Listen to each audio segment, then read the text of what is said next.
Good day, everyone. Thank you for joining us. I'm your host, William Brandon. And Demi. Please make sure you subscribe to the YouTube channel, Dad, And Demi. and turn on those notifications so you don't miss an episode. This week's episode, we're going to get you caught up on the Falcons versus the Rams game Monday night. Yeah, I know, it's been a while. Get you caught up on the Atlanta Falcons season-ending game against the Saints, and let you know what's going on here in Atlanta, latest with the Atlanta Falcons. So let's go ahead and jump right into it.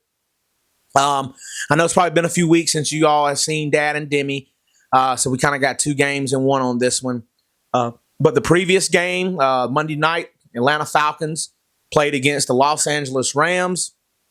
I already know we're going to beat the Los Angeles Rams since we beat Buffalo. We demolished them. Yeah, like he said, since we beat Buffalo, it only seemed right. That's how the Falcons would play, because that's Falcons-esque football. And sure enough, they did. Bijan Robinson showed out once again. He had a 93-yard touchdown clip. As you can see here, this little clip that I'm playing over my shoulder, this was the end of it. But as you can see, everyone was elated. But yeah, the Falcons went on to ball out in that game. You were going to say something? Yeah. Bijan Robinson, like when he does a spin move or something and you see what on his face, he's gone. Nobody's catching him. Yeah, nobody's catching that guy. Like you said, once he's in open space, nobody is catching Bijan Robinson. But overall, that game, the Falcons looked very good, looked like world beaters. It's typical Atlanta Falcons. They ball out when the stakes are the lowest. The Falcons were eliminated ever since that Jets game. But I had been said I expected the Falcons to probably win out and everything would be all right with the world, and the Falcons would be okay with their record, and everybody would retain their jobs. So the next week, which just passed, the last game of the NFL season, it came down to the Atlanta Falcons and Saints to determine who made the NFC South champion. Because the previous day, on Saturday, the Tampa Bay Buccaneers beat the Carolina Panthers. When they did that, that put both of them at 8-9. Well, guess what, ladies and gentlemen? If the Falcons beat the Saints that Sunday, the Falcons finish 8-9. And that creates a problem, and it also created an opportunity for Carolina to get back in because they defeated the Atlanta Falcons twice. That is very disappointing, and I'm going to review it. You should forget that game. We lost 30-0. That was a terrible thing, and we lost in overtime. That was a terrible thing. Like, that's how we got eliminated from the playoffs and the Jets game. Right. Now, like you said, if we would have won that Falcons game, the Carolina Falcons game here in Atlanta that went to overtime, Falcons would have been in the control of their own destiny. And then, as he said, the Jets. If the Falcons would have won that Jets game, yeah, the Falcons would have made the playoffs. But again, we can't cry over spilled milk. So the Falcons did take on the Saints on Sunday, and I think we kind of gave it away. But yeah, the Falcons did win that game. It was a little closer than we would want it to be. But the Falcons beat their hated rivals and went on to finish the season 8-9, tied with everyone else. Why I didn't say anything when you said the Saints is because we beat them twice, and the season's already over. So that's why I let you say the Saints. Yeah, my bad. It is the Aints, and we did sweep them. We beat them twice this year.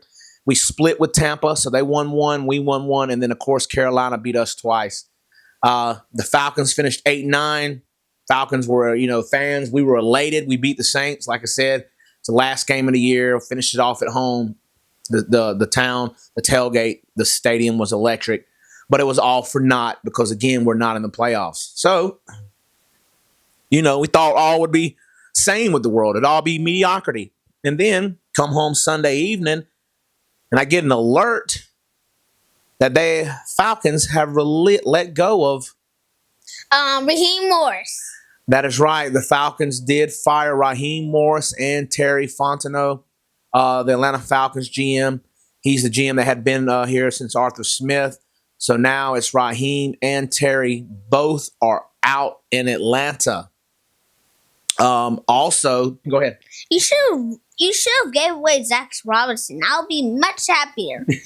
And Raheem Morris. Well, so just to let you know, most of the time, because Raheem hired him, he'll go with Raheem, meaning he'll be fired too. So all the under coaches, most of the time, are fired. Every once in a while, you'll see other position coaches retained, but I don't think that'll be the case here in Atlanta. And then after that, Arthur Blank said he's changing Rich McKay, basically relieving him of any football duties. We wink, wink. He's relieving Rich McKay of any football duties. And the reason why I'll tell you, I wink in a second. And they appointed Greg Beadle's current acting president of football operations. But there's been some news coming out lately. I know y'all probably can't see this jersey that I have on, but that's number 2. Who's number 2? Matt Ryan. Yeah, Matt Ryan may be back involved with the Atlanta Falcons franchise. It's a possibility that he may become the future president of football operations for the Atlanta Falcons. He is set to interview this week, and there's also going to be a press conference held by Arthur Blank this week, which is set to go on Thursday. So I don't really know if Thursday we'll know the answer by then, but hopefully we do. Now, some other tidbits real quick. Kirk Cousins, as of today, Tuesday, Kirk Cousins' contract apparently is going to be restructured. We don't know exactly how it'll be restructured or how that'll impact his future. You know, one would think maybe he's restructuring it so it would make it easy for him to be able to be moved, cut, released. And then also it could mean that we're restructuring so that we could bring Kirk Cousins back. Again, Michael Penix ended on an injury, so we don't really know when Michael Penix will be back and be healthy. So the Falcons will need a quarterback next season, and who knows, it could end up being Kirk Cousins again. So first off, what do you think about all these changes? I feel like we're going to probably be a better team next year. Nobody knows, because this could be the same season next year. I think it's going to be I think we're going to be good this next season. And y'all understand, he's only been on this earth 7 years, and he's already thinking that it could be rough next season or it could be better. Falcons, you got to get it together again if you want to keep these young fans in. So they're going to have to be productive this year. We got some off-season things we have to address. The tight end. The tight end, oh yeah. I wonder if Kyle Pitts, is he going to be cut, or is he not? What do you want to do? I'll probably not cut him. I'll probably keep him on team because he's decent. Because when we really need him in that Tampa Bay game, we needed him. So I feel like we should keep him. Yeah, very good. Yeah, he did show up, and he has shown up lately. If it is feasible and we can afford it, I say keep Kyle Pitts as well if it's affordable. That's something that the Falcons are going to have to look into. And one other puzzling thing, when I was mentioning Rich McKay, and I winked because they said the Falcons restructured the contract today of Kirk Cousins, but we have no GM. So who did it? Was it Greg Beadles, Arthur Blank, or is that pesky Rich McKay?